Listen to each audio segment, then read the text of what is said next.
beberapa hari setelah Pondok Al-Hozini ambruk dan menelan 67 nyawa santri.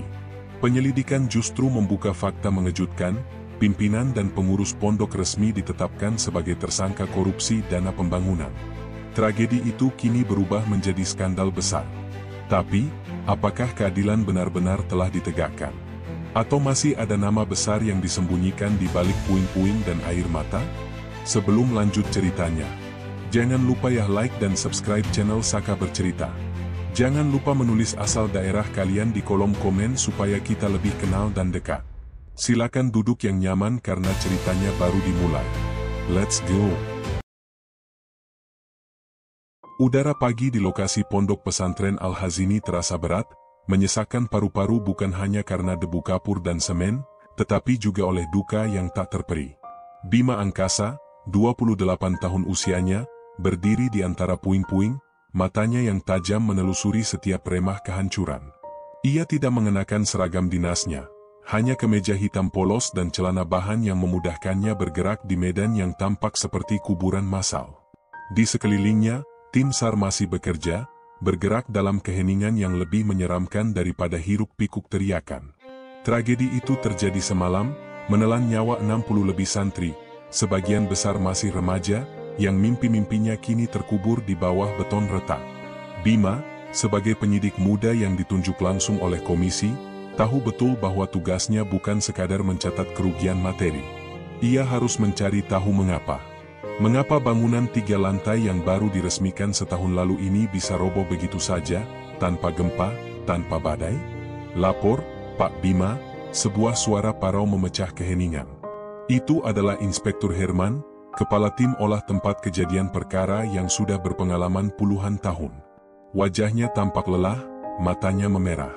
Kami sudah mencoba menstabilkan struktur yang tersisa. Tidak ada tanda-tanda ledakan, Pak. Ini murni kegagalan konstruksi. Bima mengangguk perlahan. Tolong amankan semua sisa material, Herman. Terutama sampel balok penyangga dan kolom utama. Saya ingin tahu komposisi campurannya. Dan saya butuh akses ke dokumen perizinan, kontraktor, dan RAB, rencana anggaran biaya, asli. Herman terlihat ragu-ragu. Dokumen-dokumen itu sudah diamankan oleh pihak Yayasan Pondok, Pak. Mereka bilang akan bekerja sama, tetapi prosesnya agak lambat. Ada banyak tekanan dari luar. Media, keluarga korban, dan juga pihak internal yang sangat sensitif dengan citra pondok. Saya tahu ini sensitif, Herman, jawab Bima, suaranya rendah namun tegas, memantul di tengah reruntuhan. Tapi 60 jiwa melayang di sini. Citra pondok harus berada di urutan kesekian. Ini bukan kecelakaan, ini adalah pembunuhan yang disengaja karena kelalaian. Ambil satu tim dan temui pimpinan pondok hari ini juga. Saya tidak akan menerima penundaan. Bima melangkah menuju area yang dulunya merupakan lantai dasar, yang kini hanya berupa lempengan beton miring dan tumpukan kasur lusuh yang tertutup debu. Bau amis darah bercampur dengan bau hujan dan kapur yang menyengat hidungnya. Ia melihat sebuah buku tebal tergeletak di samping sisa tiang yang patah. Itu adalah kitab kuning, halamannya terbuka di sebuah pasal tentang tanggung jawab moral. Ironi yang menusuk. Mereka mengajarkan moralitas, sementara fondasi fisik tempat mereka mengajar dibangun di atas ketidakjujuran. Sambil memungut kitab itu, Bima membiarkan perasaannya tenggelam sejenak. Ia bukan pria yang mudah larut dalam emosi, tetapi pemandangan ini, deretan kantong jenazah berwarna jingga yang ditutup kain, mengingatkannya pada alasan ia memilih pekerjaan ini. Ayahnya pernah mengatakan, keadilan adalah satu-satunya benteng terakhir bagi mereka yang tidak punya apa-apa.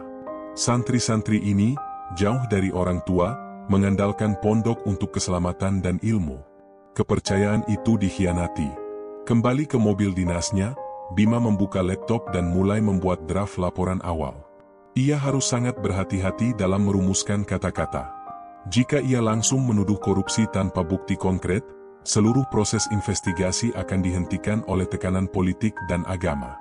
Ia harus memulai dari sisi teknis, dari baja yang seharusnya 8 mm tetapi ternyata hanya 6, dari campuran semen yang lebih banyak pasir daripada pengikat. Malam harinya, Bima menerima panggilan dari atasannya, Komandan Wiratama. Bima, laporannya sudah saya terima. 2 hari ini kamu sudah bekerja keras. Bagaimana feeling kamu? Tanya Komandan Wiratama, nadanya serius. Ini bukan bencana alam, Komandan. Ini adalah kegagalan sistemik.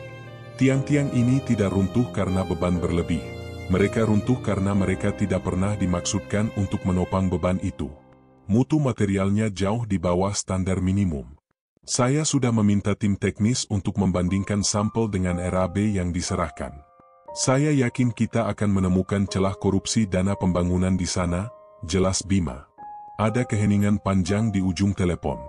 Hati-hati, Bima. Pondok Al-Hazini itu milik salah satu yayasan terbesar. Pimpinannya, Kiai Haris, punya banyak koneksi di atas. Jangan sampai kamu tergelincir, apalagi dituduh mengkriminalisasi tokoh agama. Bergeraklah di bawah radar, fokus pada Baskoro. Cari Baskoro itu. Perintah Komandan Wiratama, menyebutkan nama yang baru Bima dengar sekilas dalam dokumen awal yayasan, manajer proyek yang saat ini menghilang tanpa jejak. Bima menutup telepon, matanya terpaku pada layar laptop yang menampilkan foto puing. Ia telah mendapatkan izin untuk menyelidiki, tetapi ia juga mendapat peringatan. Ia tahu, dari titik ini, ia tidak hanya berhadapan dengan kontraktor curang atau pimpinan pondok yang serakah. Ia berhadapan dengan sebuah sistem yang terjalin erat, sistem yang rela mengorbankan 60 nyawa muda demi meraup untung sebesar puluhan miliar rupiah. Malam itu, di bawah langit yang gelap, tekad Bima menguat. Ia akan membongkar kebenaran di balik tragedi Al-Hazini, tidak peduli seberapa tinggi tembok kekuasaan yang harus ia robohkan. Pencarian Baskoro, kunci pertama, kini resmi dimulai. Ia merasakan beban tanggung jawab yang berat, namun juga energi yang membara untuk menuntut keadilan bagi para santri yang tak bersalah itu.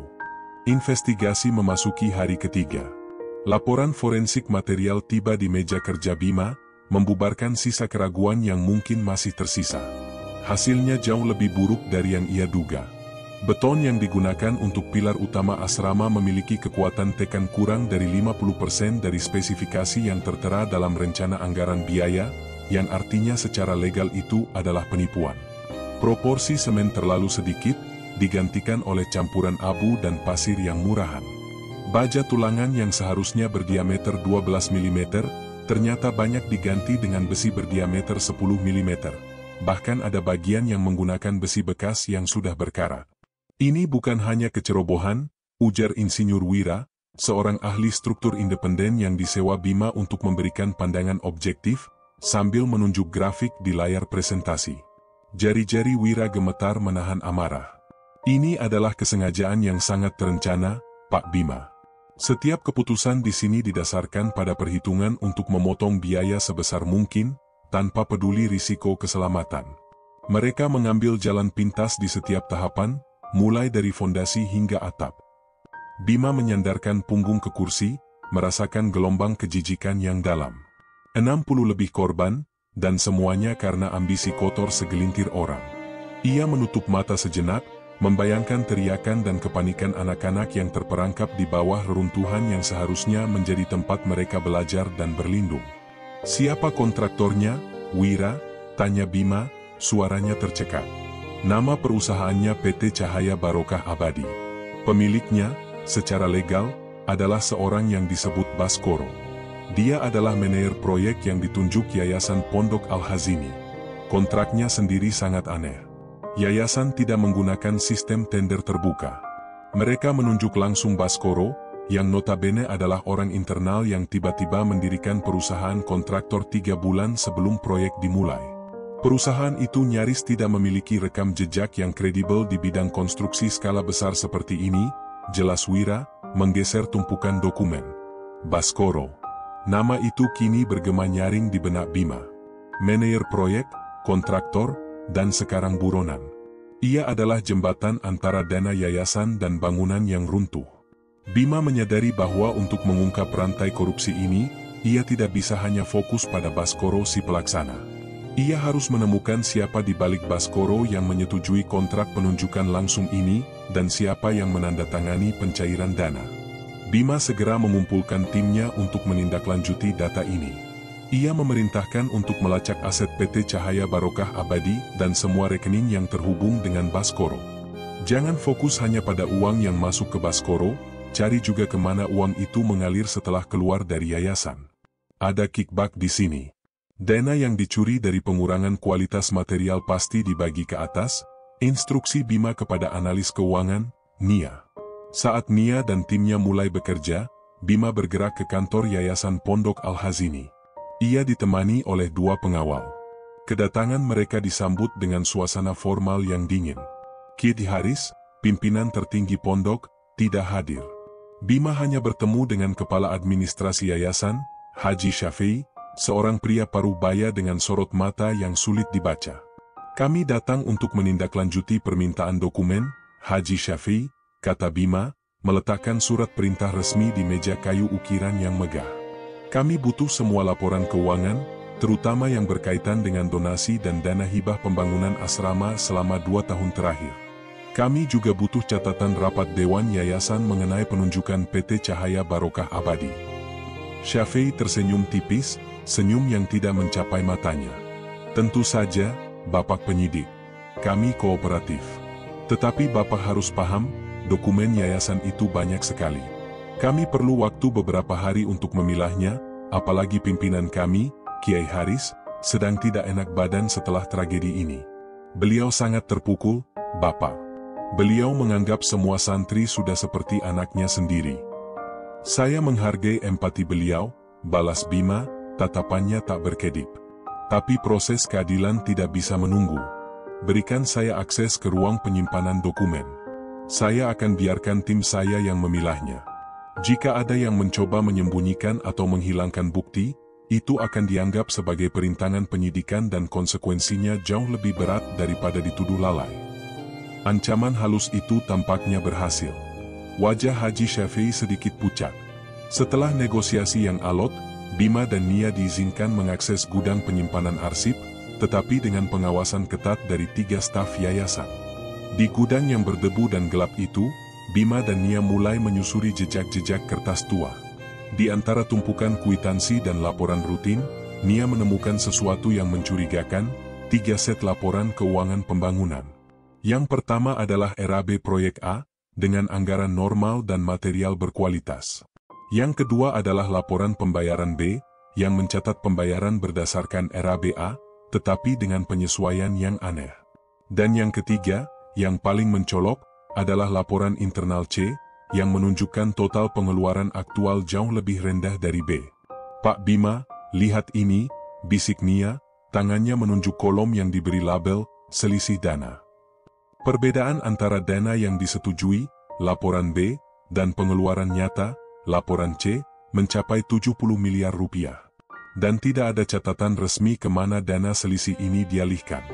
Ini adalah 70 miliar yang seharusnya diinvestasikan ke beton dan besi yang kuat, tetapi lenyap entah kemana. Bima merasakan darahnya mendidih. 70 miliar rupiah. Harga dari 60 nyawa. Angka ini terlalu besar untuk Baskoro sendirian. Ini pasti melibatkan tokoh-tokoh besar di dalam yayasan. Bima memotret semua dokumen selisih dana itu, menyembunyikan flash disk berisi data-data itu di saku dalamnya. Malam itu, ia kembali ke markas dengan keyakinan penuh. Kasus Al-Hazini bukan tentang tragedi, melainkan tentang keserakahan yang dibangun di atas fondasi pasir dan dusta. Ia hanya perlu waktu, dan ia akan menemukan siapa yang memegang kendali di atas Baskoro. Hari berganti, dan tekanan terhadap tim Bima semakin menguat.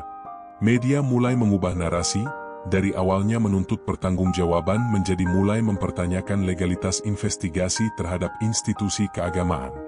Beberapa artikel, yang tampaknya didanai dengan baik, menuduh Bima dan Komisi Khusus mencari-cari kesalahan dan berupaya mengadu domba umat. Bima tahu, ini adalah perlawanan balik dari tangan tak terlihat yang ia cari. Bima akhirnya berhasil menjadwalkan pertemuan resmi dengan Kiai Haris, pimpinan Pondok Al-Hazini. Pertemuan itu berlangsung di kantor Kiai yang terpisah, dikelilingi taman yang tenang dan asri, kontras total dengan reruntuhan yang masih dijaga beberapa kilometer jauhnya. Kiai Haris adalah sosok yang karismatik, dengan sorot mata lembut dan janggut putih yang terawat rapi, mengenakan jubah putih bersih. Ia memancarkan aura kedamaian dan otoritas, membuat Bima harus mengerahkan seluruh profesionalismenya agar tidak terintimidasi. "Assalamualaikum, Bapak Penyidik Bima Angkasa," sapa Kiai Haris, nadanya bergetar penuh duka. "Terima kasih sudah datang. Saya sungguh malu dan berduka atas musibah ini. 60 lebih anak kami tiada. Hati saya hancur berkeping-keping. Saya berdoa Bapak bisa menemukan jawaban atas tragedi ini." Bima membalas salam dan langsung ke intinya. Ia meletakkan hasil tes forensik dan laporan selisih dana di meja. "Terima kasih, Kiai. Kedatangan kami ke sini untuk memastikan bahwa keadilan ditegakkan bagi anak-anak yang telah tiada. Berdasarkan temuan kami, kegagalan ini bukan murni takdir, Kiai. Ini adalah akibat dari penggunaan material yang sangat di bawah standar. Ada selisih dana 70 miliar yang tidak dapat dipertanggungjawabkan dalam proyek pembangunan yang dikelola Baskoro dari PT Cahaya Barokah Abadi." Kiai Haris mengambil kacamata baca dan melihat sekilas dokumen-dokumen itu. Ia menghela napas panjang, seolah menanggung beban dunia. "Baskoro, ya, Baskoro. Seorang pemuda yang kami percayai penuh. Dia adalah mantan santri terbaik kami. Kami memberinya kesempatan emas untuk membangun pondoknya sendiri. Sungguh saya tidak menyangka ia tega berbuat kejahatan seperti ini. Kami telah membuat laporan resmi tentang hilangnya dia. Kami adalah pihak yang dirugikan di sini, Bapak." Dengan segala hormat, Kiai, potong Bima, nadanya tetap sopan tetapi tegas. Penunjukan kontraktor tanpa tender terbuka kepada perusahaan yang baru berdiri 3 bulan, dengan pemiliknya yang adalah orang internal pondok, merupakan praktik yang tidak lazim untuk proyek sebesar ini. Siapa yang menyetujui penunjukan langsung itu? Siapa yang menandatangani pencairan dana pembangunan? Kiai Haris terdiam sejenak, menatap Bima dengan mata yang kini sedikit menyempit. "Itu adalah keputusan kolektif Dewan Yayasan, Bapak. Kami percaya penuh pada integritas Baskoro, yang kami pikir akan memberikan yang terbaik untuk pondoknya. Saya hanya menandatangani dokumen yang sudah disetujui Dewan. Jika Bapak curiga ada keterlibatan dari kami, Bapak bisa melihat rekam jejak saya. Puluhan tahun saya mengabdi pada umat, membangun pondok ini dari nol." Bima tahu ia sedang didorong ke sudut, ditekan oleh otoritas moral dan sejarah Kiai. Ia mencoba strategi lain. "Kami menemukan transfer dana misterius dari rekening Baskoro, beberapa waktu setelah pencairan dana proyek. Transfer tersebut tidak ditujukan kepada pemasok material, melainkan ke beberapa rekening individu anonim. Apakah Kiai mengetahui ada dewan atau staf yang menerima dana ekstra di luar gaji resmi dari Baskoro?" Kiai Haris tersenyum lagi, senyum yang kini terasa dingin. "Bapak Bima, pondok ini memiliki ratusan karyawan dan ribuan donatur. Baskoro mungkin memiliki urusan pribadi. Saya ulangi, kami dirugikan. Kami adalah korban dari penipu ulung yang menggunakan nama agama untuk kejahatan pribadinya. Kami mendukung penuh penangkapan Baskoro. Silakan fokus pada Baskoro. Dia adalah penjahatnya.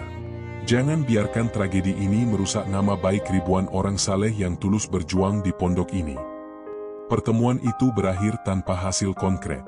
Kiai Haris sama sekali tidak menunjukkan rasa bersalah, hanya duka yang dipoles dan sedikit perlawanan halus. Namun, Bima mendapatkan sesuatu, konfirmasi bahwa Baskoro adalah mantan santri kesayangan, yang menjelaskan mengapa ia diberi kepercayaan penuh dalam proyek 70 miliar. Dan yang paling penting, Kiai Haris mati-matian berusaha mengalihkan fokus Bima, selalu mengarahkan penyidikan pada Baskoro sebagai satu-satunya pelaku. Sambil berjalan keluar, Bima bertemu dengan Kepala Administrasi, Haji Syafi'i, yang sebelumnya ia temui di gudang arsip.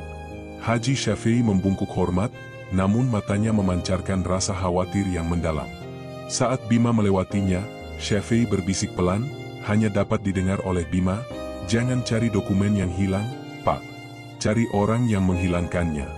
Dia tidak jauh dari sini." Bisikan itu, singkat dan penuh risiko, menjadi petunjuk baru bagi Bima. Ia kini memiliki 2 target, Baskoro si buronan, dan orang di balik layar yang memiliki kekuasaan untuk menghilangkan bukti. Bima tahu, Haji Syafi'i telah mengambil risiko besar dengan bisikan itu, dan ia tidak akan menyia-nyiakannya. Ia harus segera menemukan siapa yang, tidak jauh dari sini, itu, yang berani bermain-main dengan nyawa para santri. Setelah pertemuan dingin dengan Kiai Haris, Bima kembali ke markas dengan perasaan campur aduk. Ia yakin Kiai Haris tahu lebih banyak dari yang diucapkannya. Perlawanan itu terlalu tenang, duka itu terlalu dipaksakan. Fokusnya kini beralih total. Baskoro bukan hanya kontraktor, dia adalah senjata yang digunakan oleh Kiai atau lingkaran dalamnya.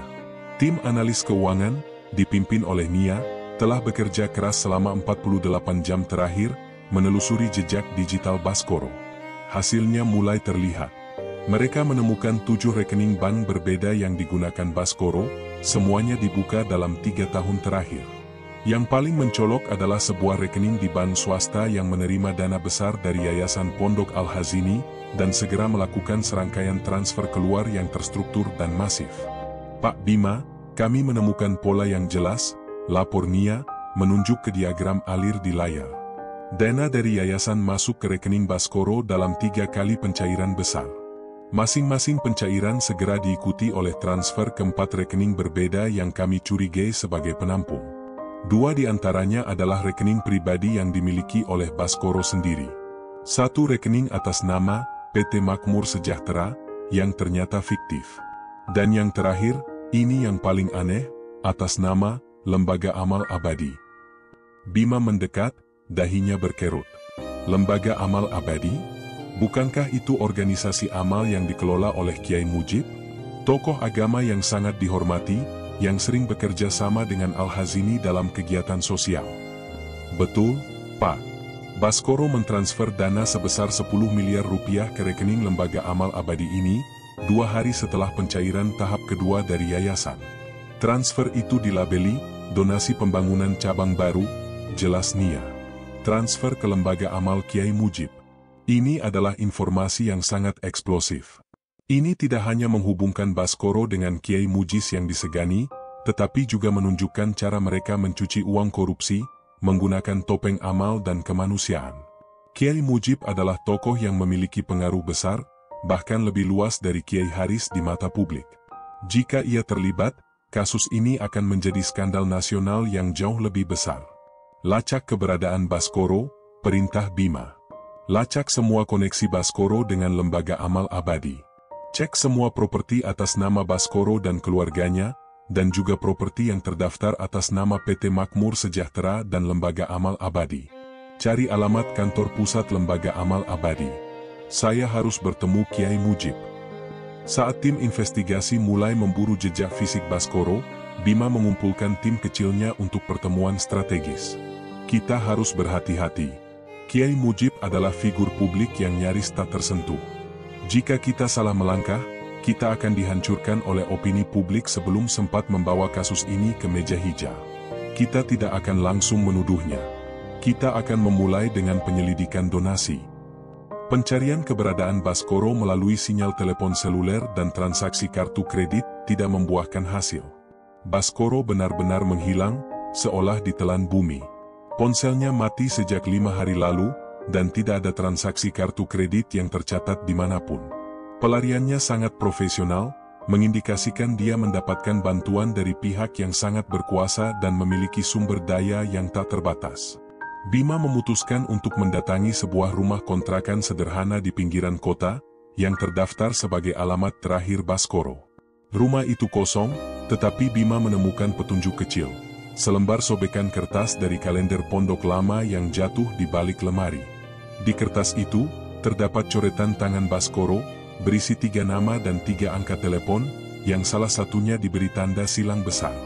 3 nama itu adalah Herman, staf pondok, sudah diwawancarai, tidak tahu apa-apa, Syafi, kepala administrasi, orang yang berbisik, tidak jauh dari sini, Haji Bakti, mandor gudang. Bima fokus pada nama Haji Bakti, mandor gudang. Mengapa seorang mandor gudang yang seharusnya mengurus logistik harian pondok masuk dalam daftar kontak penting Baskoro, sang manajer proyek miliaran? Dan coretan silang di sebelahnya tampak seperti coretan terburu-buru, mungkin saat ia panik sebelum melarikan diri. Bima segera memerintahkan timnya melacak Haji Bakti. Pengejaran Baskoro kini berubah menjadi pengejaran proksi, mencari orang yang terakhir kali berhubungan dengannya. Malam itu, di tengah kelelahan yang memuncak, Bima merasakan adanya pergeseran dalam kasus ini. Ia tidak lagi mengejar uang atau material. Ia mengejar jaring laba-laba yang ditenun oleh Baskoro dan, yang paling mengejutkan, jaringan yang membawanya langsung ke jantung sebuah lembaga amal yang disucikan oleh masyarakat luas. Lembaga amal yang tampaknya berlumuran darah 60 santri. Ini adalah pertarungan antara kebenaran dan kemunafikan yang akan segera mencapai titik didih.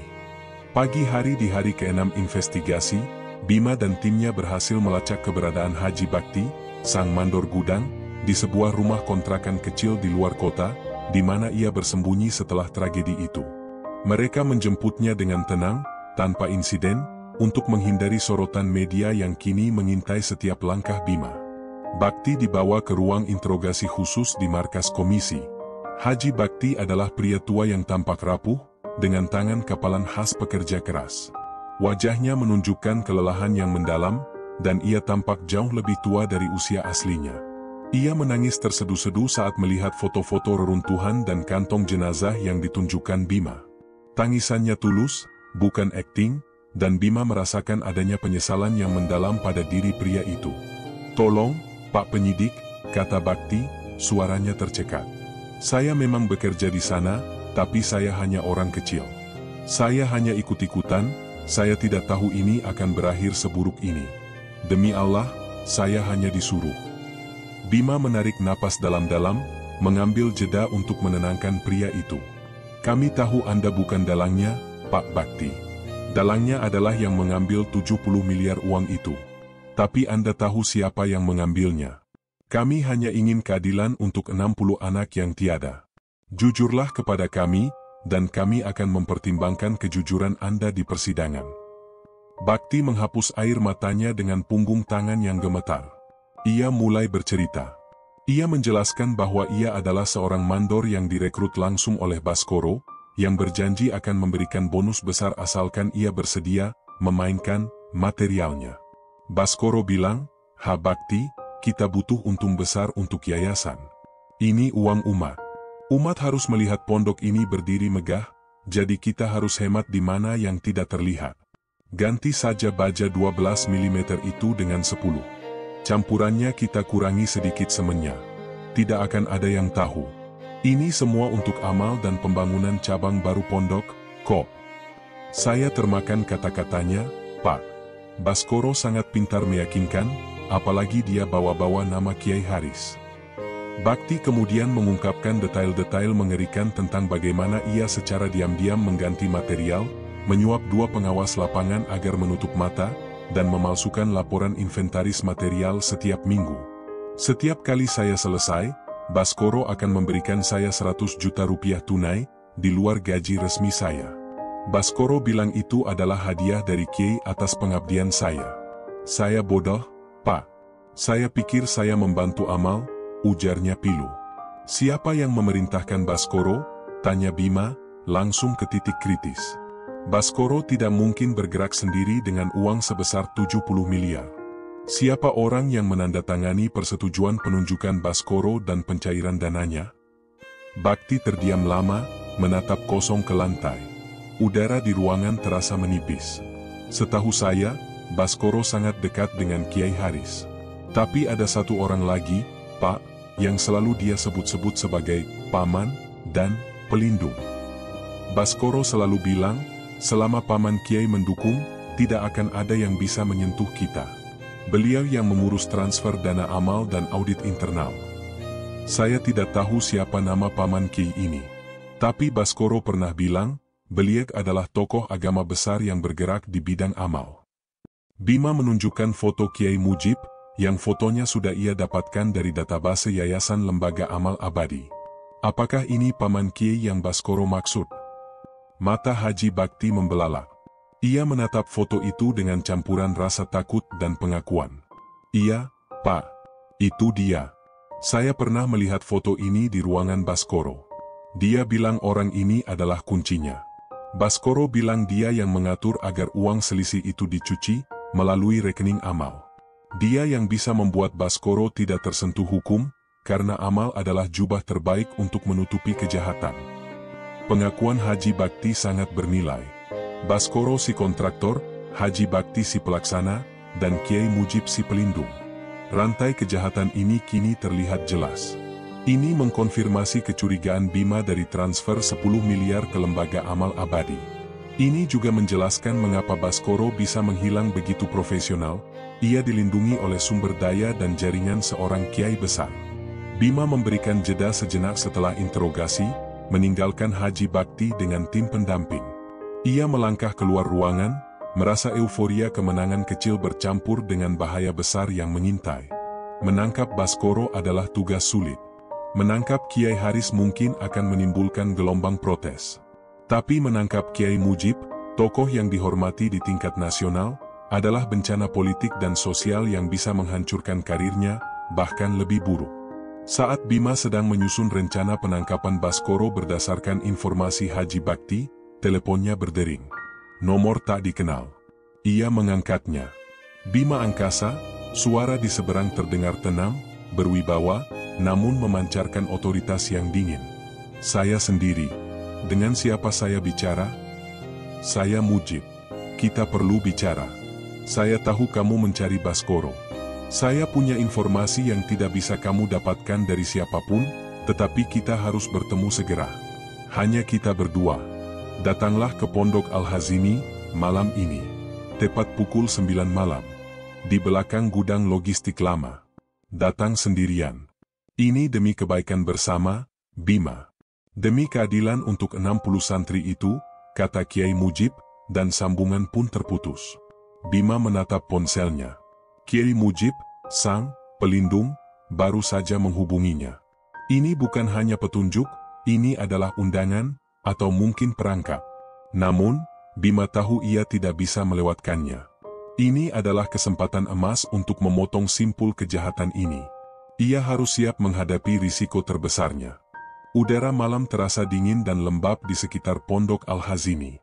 Jam menunjukkan pukul 9 kurang 5 menit. Bima Angkasa telah mengambil keputusan untuk memenuhi undangan Kiai Mujib, tetapi ia tidak bodoh. Ia memang datang sendirian, seperti yang diminta, namun 2 tim backup dari komisi telah disiagakan di area yang berjarak aman, siap bergerak dalam hitungan detik jika kode darurat dikirimkan. Bima mematikan mesin mobilnya di tepi jalan utama, berjalan kaki memasuki kompleks pondok melalui gerbang samping yang sepi. Area di balik gudang logistik lama yang disebut Kiai Mujib terasa sunyi dan gelap, hanya diterangi oleh cahaya rembulan tipis dan lampu sorot keamanan yang berkedip-kedip di kejauhan. Bima melihat sosok jubah putih berdiri di samping tumpukan kayu bakar, memunggunginya. Kiai Mujib, sapa Bima, melangkah maju. Kiai Mujib berbalik. Wajahnya yang damai dan bersahaja membuat Bima sejenak meragukan semua bukti yang ia kumpulkan. Mungkinkah Baskoro hanya menggunakan nama Kiai Mujib tanpa sepengetahuan beliau? Bima, terima kasih kamu datang, kata Kiai Mujib, suaranya lembut, menenangkan. Duduklah. Saya tahu kamu sedang berada di persimpangan yang sulit. Kamu adalah pemuda yang idealis, dan saya menghargai itu. Saya juga mencari keadilan untuk 60 anak yang tiada. Pondok ini adalah rumah kita semua. Kiai menghubungi saya karena Kiai tahu saya mencari Baskoro, ujar Bima, memilih untuk tidak berbasa-basi. Kami punya bukti transfer 10 miliar ke lembaga amal abadi. Kami tahu Baskoro menamai Kiai sebagai pelindung dan paman Kiai di lingkungan kerjanya. Kami tahu ada suap dan korupsi yang dibalut jubah amal. Saya butuh kebenaran dari Kiai. Kiai Mujib menghela napas panjang, seolah sedang menanggung beban yang tak terangkat. Saya tidak akan menyangkal transfer dana itu, Bima.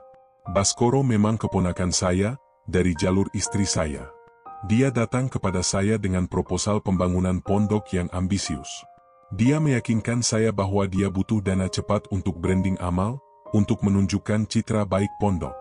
Dia mentransfer 10 miliar itu kepada kami sebagai earnest money, janji bahwa dia akan mendonasikan lebih banyak lagi setelah proyeknya selesai.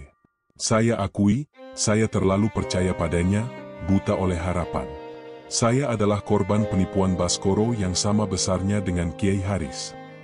Penjelasan itu logis, terlalu logis, dan sempurna untuk menangkis semua tuduhan.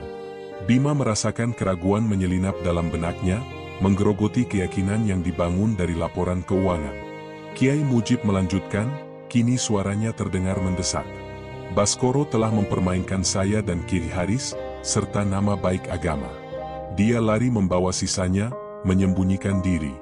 Tapi Bima, ada satu orang di gudang belakang ini yang melihat kemana Baskoro pergi, yang tahu di mana dia bersembunyi.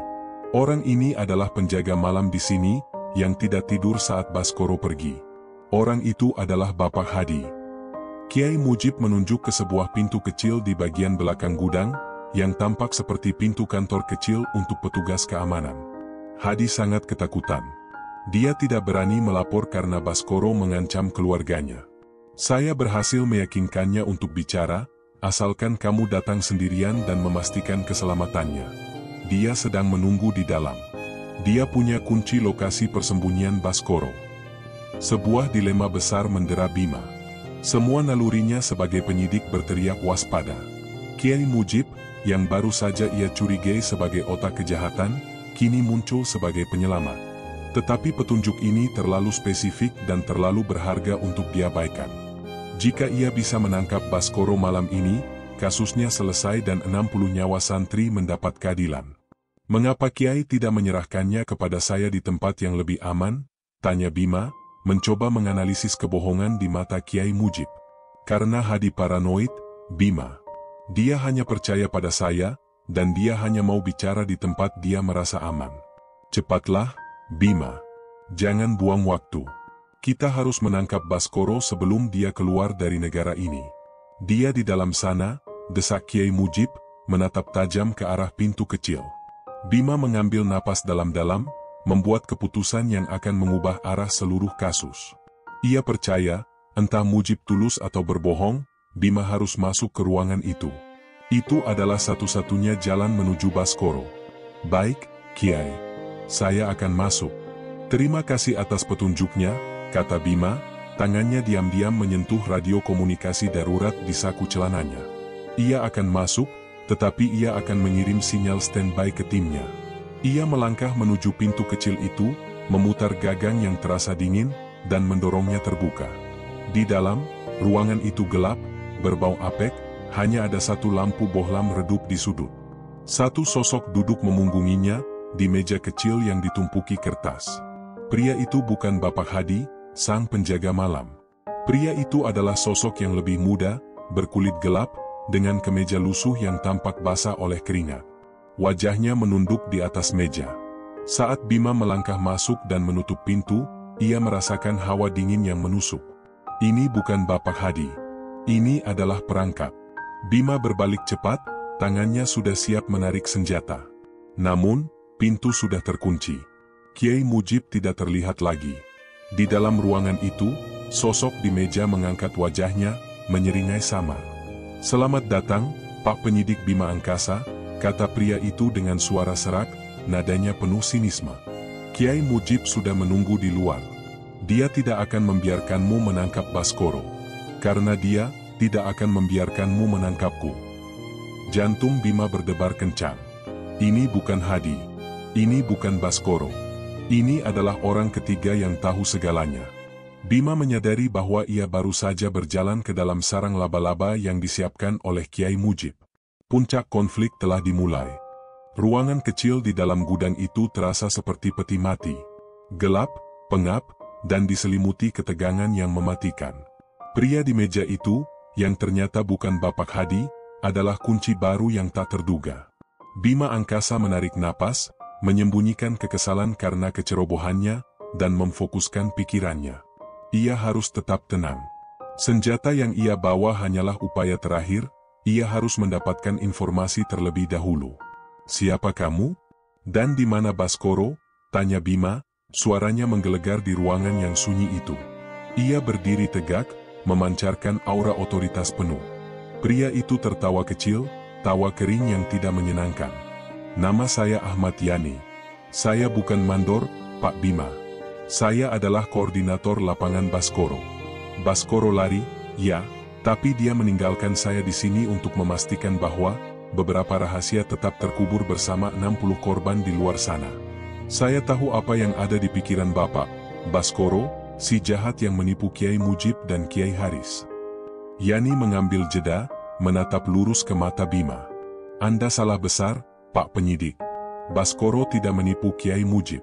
Baskoro adalah tangan kanan Kiai Mujib dalam operasi ini. Kiai Mujib yang menyuruh kami lari. Kiai Mujib yang menjamin keselamatan kami. Pengakuan Yani menghantam Bima seperti pukulan godam. Kepala Bima berdengung. Ini membalikan semua yang dikatakan Kiai Mujib di luar. Jadi, janji penyelamatan itu adalah umpan, dan ia telah berjalan lurus ke dalamnya. Buktikan. Kiai Mujib adalah tokoh agama terhormat. Transfer 10 miliar itu bisa saja kesalahan. Dia mengatakan dia adalah korban penipuan Baskoro, tuntut Bima, berusaha mencari celah dalam narasi Yani. Yani tertawa lebih keras kali ini, nadanya penuh kepahitan. Korban? Dengarkan saya, Pak Bima. Kiai Mujib tidak hanya terlibat, dialah perencana utamanya. Dia yang merancang skema pencucian uang sejak 3 tahun lalu. Kid Haris, pimpinan Pondok Al-Hazini, adalah teman lama Kiai Mujib. Ketika Yayasan Al-Hazini mendapatkan dana hibah besar-besaran untuk pembangunan, Kiai Mujib melihat peluang emas. Kiai Mujib menggunakan Baskoro, yang adalah sepupunya sendiri, untuk mendirikan PT Cahaya Barokah Abadi yang fiktif, perusahaan tanpa rekam jejak. Baskoro diberi tugas untuk membuat RAB setinggi mungkin, kemudian memotong kualitas material 50% dan melaporkan harga asli, sementara selisihnya dibagi 3. Dibagi 3? Iya, dibagi 3, ulang Yani, suaranya bergetar. 30% untuk Baskoro sebagai operator lapangan, 30% untuk Kiai Haris sebagai pimpinan yang menandatangani persetujuan, dan sisanya, 40%, untuk Kiai Mujib sebagai pemutih uang melalui lembaga amal abadi. Baskoro hanya budak uang Kiai Mujib. Bima merasakan amarah yang panas membakar tenggorokannya. Kid Haris, pimpinan pondok yang berlagak suci, terlibat. Dan yang paling mengejutkan, Kiai Mujib, yang baru saja menunjukkan wajah damai dan bersahaja, adalah dalang utama yang menggunakan lembaga amal sebagai mesin cuci uang kotor yang menelan nyawa 60 santri. Lalu, mengapa Kiai Mujib membiarkanmu di sini? Untuk apa kamu ditinggalkan? Tanya Bima, matanya menyipit, mencari alasan di balik pengakuan ini. Wajah Yani tiba-tiba berubah, menampakkan ketakutan yang sesungguhnya. Dia meninggalkan saya sebagai korban, Pak Bima. Dia tahu Anda datang. Kiai Mujib ingin Anda menemukan saya, membuat saya mengaku bahwa Baskoro adalah pelakunya, dan kemudian dia akan membuang saya agar kebenaran tentang dirinya dan Kiai Haris tetap aman. Dia janji akan melindungi keluarga saya, tapi saya tahu saya sudah dihabisi. Yani menunjuk ke sudut ruangan. Di sana, tergeletak sebuah kotak kayu kecil. Di dalam kotak itu ada buku kas rahasia Baskoro. Semua transfer, semua pembagian, semua kode rekening Kiai Mujib dan Kiai Haris. Baskoro menitipkannya pada saya. Dia bilang, jika saya tertangkap, berikan ini kepada penyidik yang jujur. Dia ingin membalas dendam pada Kiai Mujib karena dikhianati dan diburu. Kiai Mujib sekarang memburunya. Bima bergegas ke kotak itu. Saat ia membungkuk, ia mendengar derit pintu gudang utama terbuka di kejauhan. Seseorang datang. Dia datang, Pak Bima. Kiai Mujib datang. Dia akan membunuh saya dan mengambil buku itu, teriak Yani panik, wajahnya pucat pasi. Bima dengan cepat membuka kotak itu. Di dalamnya, ada buku bersampul kulit tua dan sebuah flash disk kecil. Bima meraih keduanya. Pada saat yang sama, pintu kecil kantor Yani terbuka dengan keras, dan di ambang pintu berdiri 3 pria berbadan besar dengan pakaian preman, mata mereka tajam dan dingin. Di belakang mereka, samar-samar terlihat siluet jubah putih yang kini tidak lagi memancarkan kedamaian, melainkan ancaman. Bima Angkasa kini terjebak. Tepat di puncak konfliknya, ia tidak hanya mendapatkan bukti yang ia cari, tetapi ia juga berhadapan langsung dengan bahaya fisik, yang dipimpin oleh Kiai Mujib, tokoh yang paling ia duga adalah harapan terakhir. Bima tahu ia harus keluar dari gudang ini hidup-hidup, membawa buku kas itu sebagai tiket keadilan bagi 60 santri yang tiada. 3 pria berbadan besar itu bergerak cepat, mengurung Yani di sudut dan maju ke arah Bima. Bima tahu, ini adalah momen hidup atau mati. Ia tidak bisa melawan 3 orang sekaligus, apalagi di ruang sempit. Senjata bukan pilihan pertama karena akan memicu tembakan dari luar, mengancam Yani dan dirinya sendiri, dan ia harus melindungi buku kas rahasia itu. Tahan dia. Jangan lukai, ambil buku itu saja. Sebuah suara lantang dan penuh amarah menggelegar dari luar. Itu adalah suara Kiai Mujib. Wajah damai yang Bima lihat setengah jam lalu kini diganti oleh arogansi dan kejahatan murni. Bima angkasa, bergerak dengan insting terlatih, melompat ke sisi meja dan melempar kursi ke arah pria yang terdekat. Sementara 2 lainnya menghindar, Bima menggunakan kesempatan sepersekian detik itu untuk mendobrak pintu belakang ruangan dengan tendangan keras, membuka jalan menuju lorong sempit gudang yang berantakan. Yani, koordinator lapangan Baskoro, berteriak ketakutan saat para preman itu menyergapnya.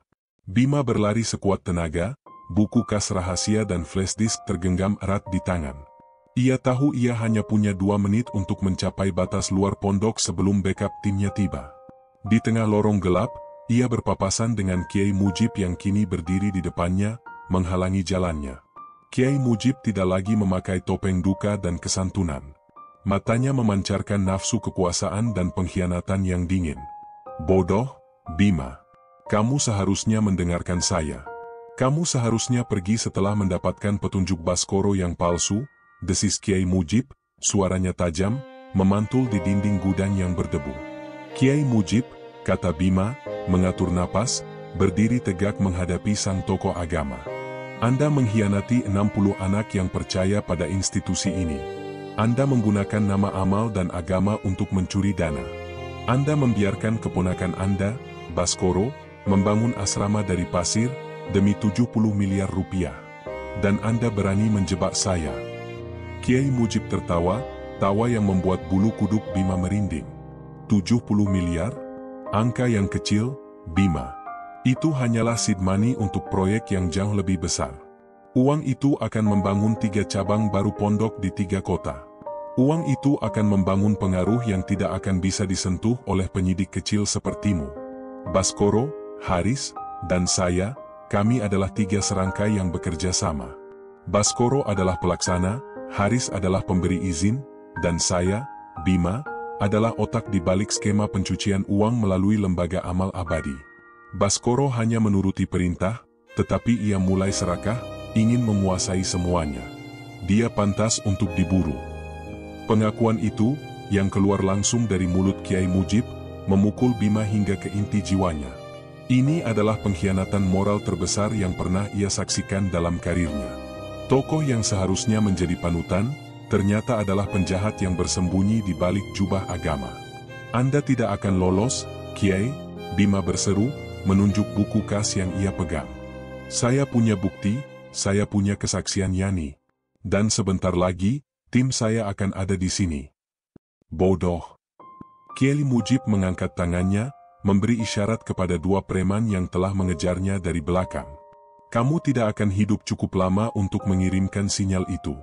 Saya akan melaporkan bahwa Baskoro yang membunuhmu saat kamu mencoba menangkapnya. Kematianmu akan menjadi penutup sempurna untuk skandal kecil ini. Saat 2 preman itu maju menyerang dari 2 sisi, Bima mengambil risiko.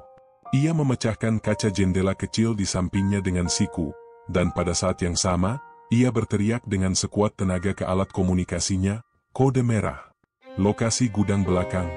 Ambil Kiai Mujib dan preman. Ulangi, kode merah. Suara teriakannya yang nyaring dan pecahnya kaca membuat para preman itu ragu sejenak. Namun, Bima sudah memanfaatkan jeda itu.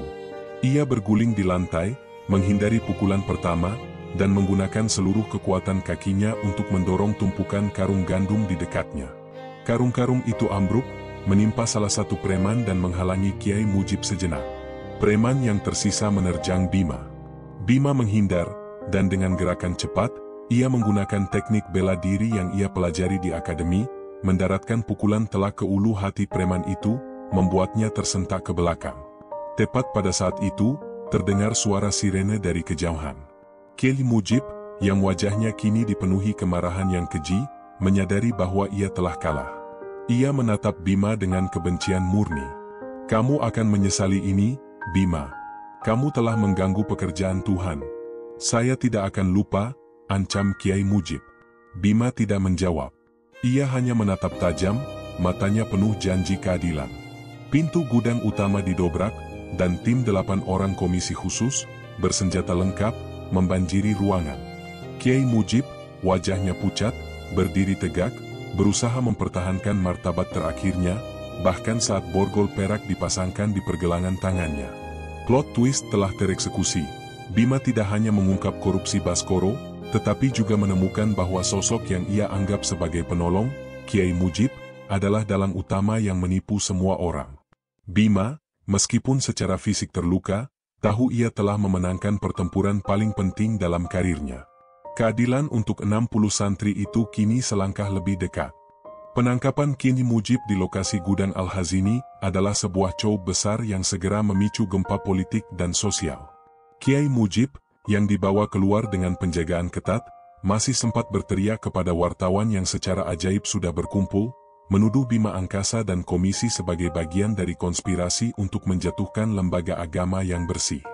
Malam itu, Bima Angkasa menjadi pahlawan bagi sebagian orang, tetapi menjadi musuh bebuyutan bagi kelompok lain. Bima dan timnya segera kembali ke markas, mengamankan Ahmad Yani, koordinator lapangan Baskoro, dan barang bukti terpenting, buku kas rahasia Baskoro dan flash disk yang berisi data transaksi digital yang tidak tercatat. Mereka bekerja hingga pagi menjelang, menganalisis setiap detail yang ada. Buku kas itu adalah peta harta karun kejahatan. Buku itu merinci aliran dana 70 miliar rupiah dari Yayasan Al-Hazini ke rekening Baskoro, dan pembagiannya ke 3 penerima akhir, Baskoro, Kiai Haris, dan Kiai Mujib melalui lembaga amal abadi. Yang mengejutkan, Baskoro tidak hanya mencatat jumlah yang diterima Kiai Haris, tetapi juga kapan dan di mana uang itu diserahkan, termasuk 2 kali penyerahan uang di rumah pribadi Kiai Haris. "Ini adalah bukti yang tak terbantahkan, Pak Bima," kata Nia, menatap Bima dengan mata berbinar-binar. "Kami punya transfer digital, kami punya pengakuan Yani, dan sekarang kami punya pengakuan tertulis Baskoro." Ketiga tokoh itu, Baskoro, Mujib, dan Haris, adalah 3 pilar kejahatan yang meruntuhkan asrama itu. Meskipun bukti sudah kuat, Bima merasakan beban yang sangat berat. Ia menghadapi dilema etika dan profesional yang luar biasa. Kiai Mujib adalah tokoh yang sangat dihormati. Menangkap Kiai Mujib akan memicu demonstrasi besar-besaran, potensi kerusuhan, dan tekanan dari elit politik yang takut kehilangan dukungan massa. Komandan Wiratama memanggil Bima ke ruangannya, wajahnya tampak sangat khawatir. "Bima, kamu melakukan hal yang benar, dan kamu punya bukti prima facie yang sangat kuat. Tapi kamu harus bersiap." Telepon dari atas tidak berhenti berdering. Mereka meminta Mujib dibebaskan dengan alasan, salah tangkap, dan menjaga stabilitas nasional. Mereka menawarkan untuk menutup mata terhadap Haris, asalkan kamu hanya memburu Baskoro sendirian. Bima menatap komandannya dengan mata teguh. "Komandan, 60 nyawa melayang di sana. Bukan karena musibah, tapi karena keserakahan yang terencana." Kiai Mujib adalah otak dari perencanaan itu, dialah yang menggunakan kedok amal untuk mencuci uang haram. Jika kita membiarkan Mujib lolos, kita tidak hanya mengkhianati para korban, kita mengkhianati seluruh sistem hukum kita. Saya tidak akan pernah memaafkan diri saya sendiri.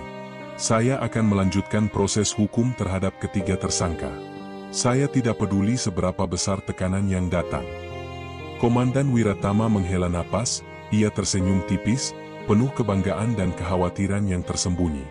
"Baiklah, Bima, saya mendukungmu. Tapi kita perlu Kiai Haris juga. Pergi dan tangkap dia sekarang, sebelum dia sempat membersihkan rumahnya." Dengan perintah itu, Bima memimpin timnya menuju Pondok Al-Hazini untuk kedua kalinya. Mereka bergerak cepat dan senyap.